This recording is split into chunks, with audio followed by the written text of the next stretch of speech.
Hello student, स्वागत है आप सभी लोगों का स्टडी विद सोनू चैनल में।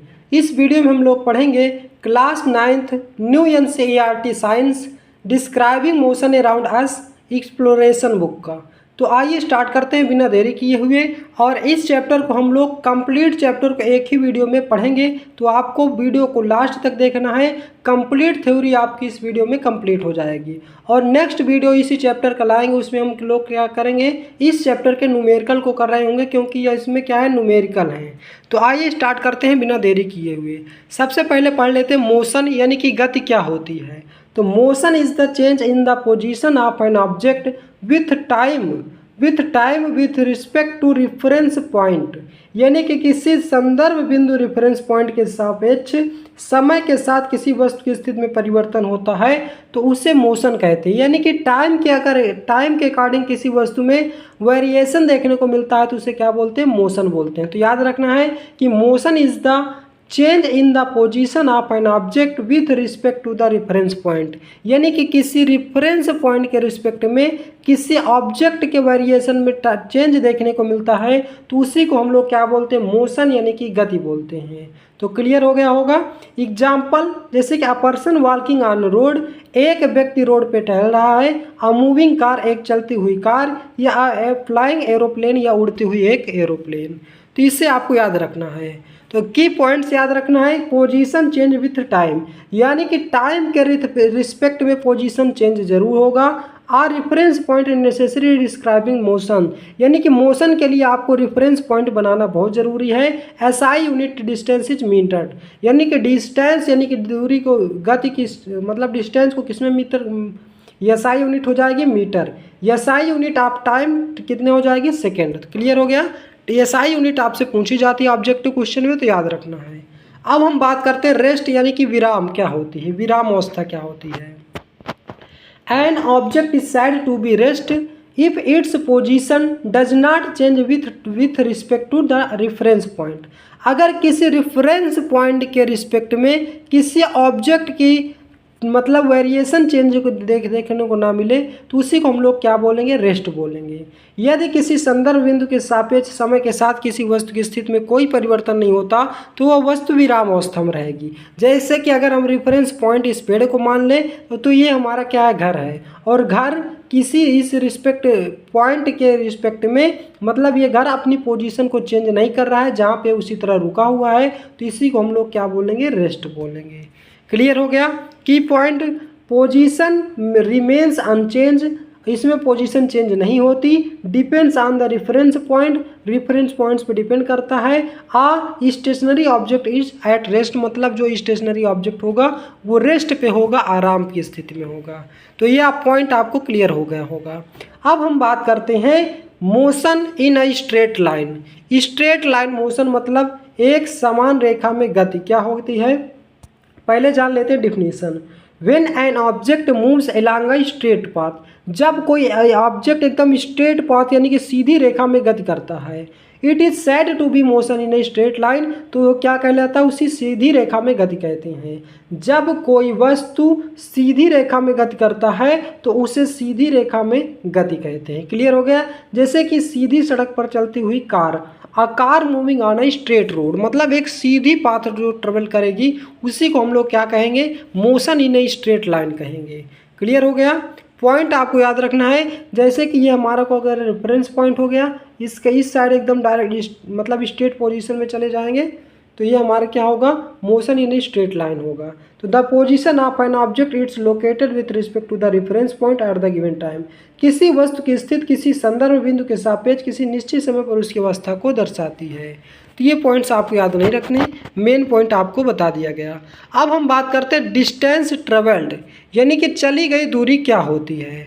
डिस्टेंस ट्रेवल्ड कैसे निकालेंगे, the total length of the actual path covered by the moving object regulates of its direction is called distance travelled, मतलब कि किसी वस्तु द्वारा तय की गई वास्तविक मार्ग की कुल लंबाई दिशा की परवाह किए बिना तय की गई कुल दूरी कहलाती है। मतलब आप किसी भी डायरेक्शन में जा रहे हैं, जैसे कि आप इधर गए फिर इधर आए फिर इधर गए फिर इधर गए, आप किसी भी डायरेक्शन में जाएं, हमसे उससे मतलब नहीं है। यानी कि आपकी टोटल लेंथ यानी कि टोटल दूरी ही आपकी क्या कहलाएगी, डिस्टेंस कहलाएगी।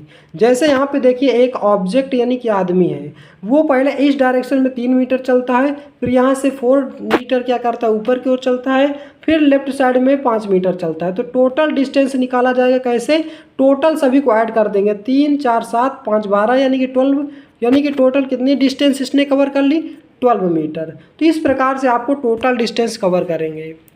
It's clear, it is a square, ये पॉइंट आपको याद रखना है, मोस्ट इंपॉर्टेंट। तो डिस्टेंस क्या होता है, एक स्केलर क्वांटिटी होता है। इट ऑलवेज पोजीशन पॉजिटिव और जीरो, या हमेशा या तो पॉजिटिव होगा या तो जीरो हो जाएगा। It depends on the path taken, ये पाथ पे डिपेंड करता है। अब हम बात करते हैं विस्थापन यानी कि डिस्प्लेसमेंट क्या होता है। तो जो डिस्टेंस रहता था अगर उसे हम शॉर्टकट तरीके से चल दें तो वही हमारा क्या कहलाएगा, डिस्प्लेसमेंट यानी कि विस्थापन कहलाएगा।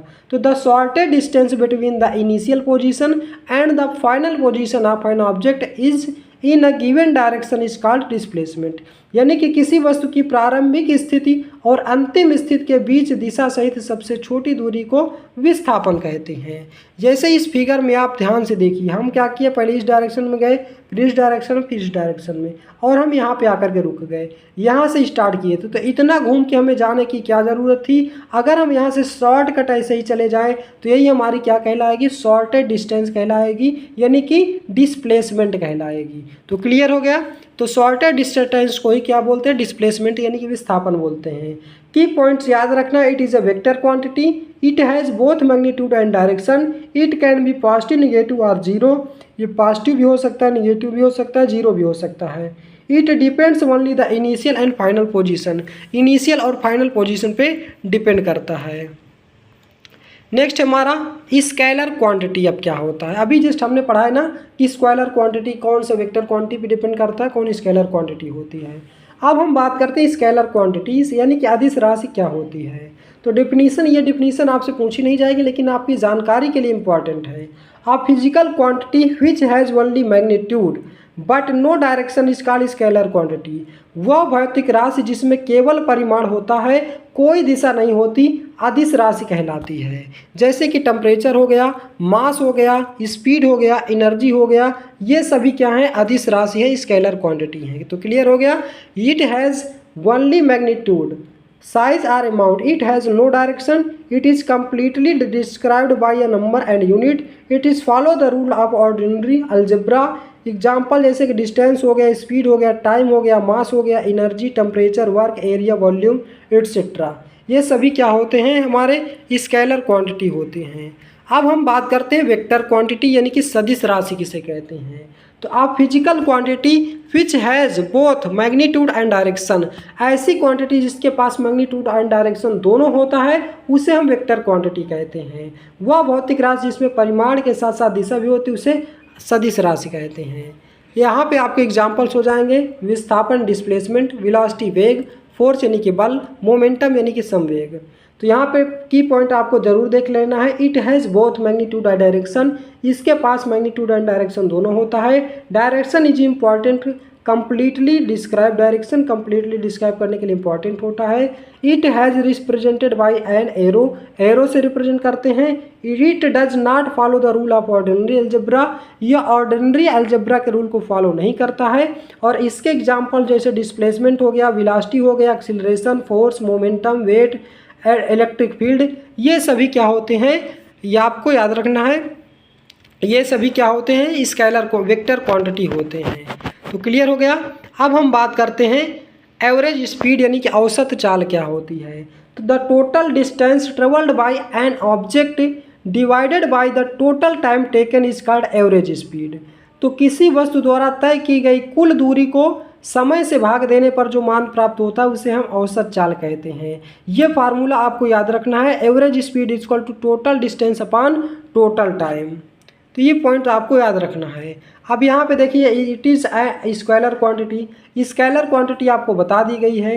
It has only magnitude no direction, मतलब इट स्केलर क्वांटिटी है तो इसके बाद मैग्नीट्यूड होगा, डायरेक्शन नहीं होगा।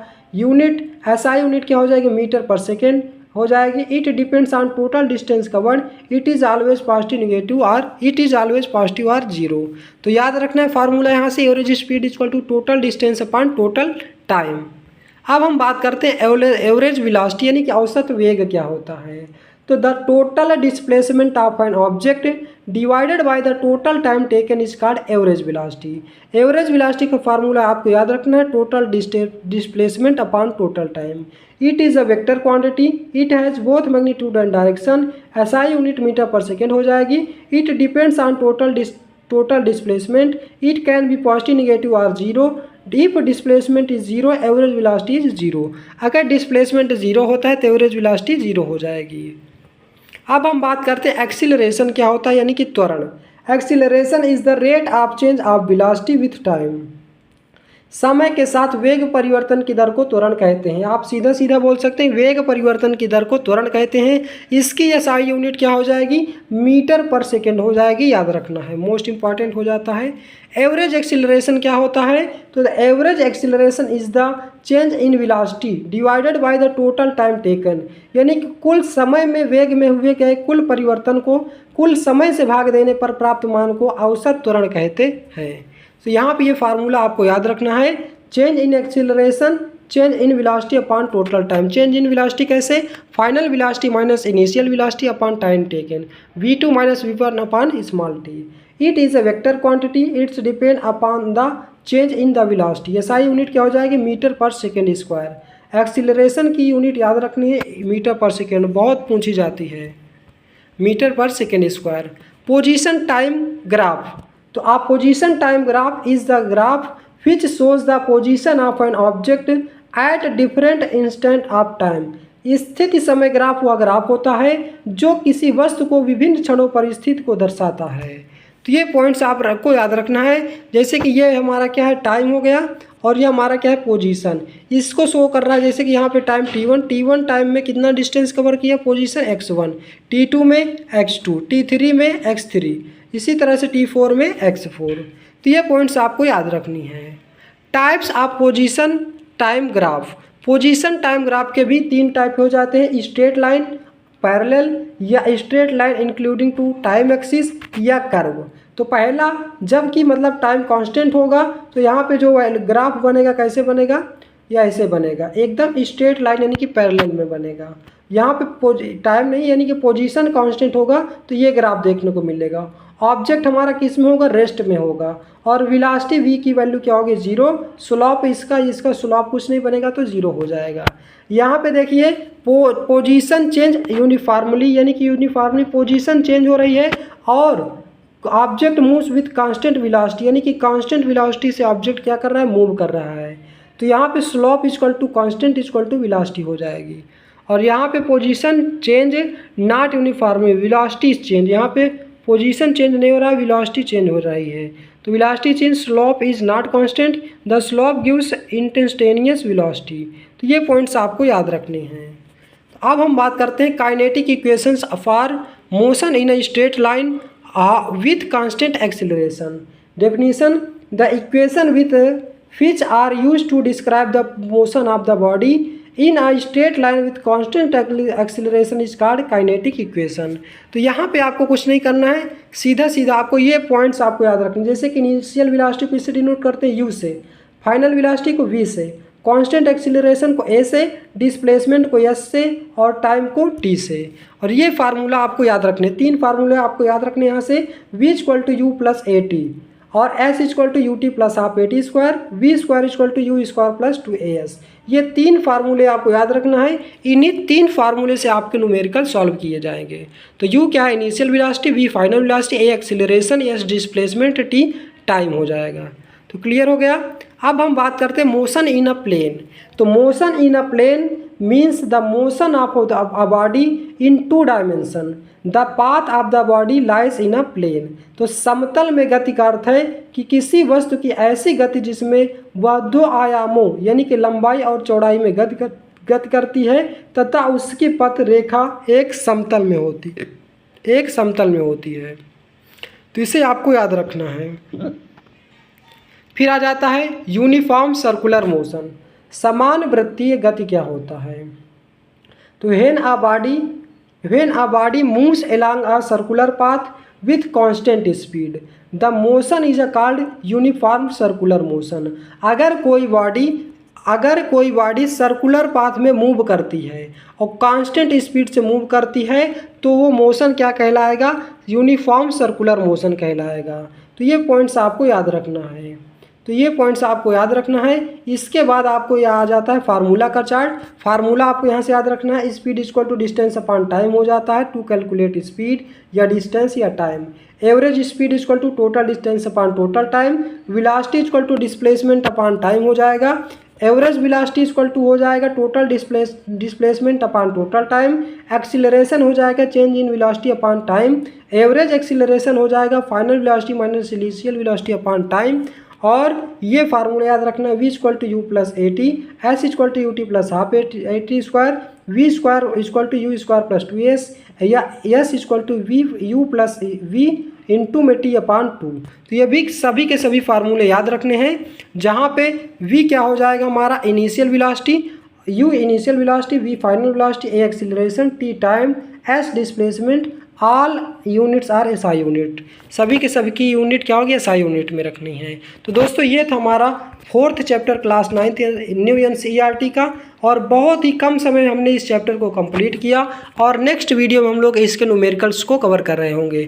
तो वीडियो आपको कैसा लगा इसका जवाब आप हमें कमेंट बॉक्स में देंगे। यदि आप हमारे चैनल पर नए हैं तो चैनल को सब्सक्राइब कीजिए, वीडियो को लाइक कीजिए और ज़्यादा से ज़्यादा शेयर कीजिए। आज का वीडियो बस यहीं तक, मिलते हैं नेक्स्ट वीडियो में। जय हिंद, जय भारत।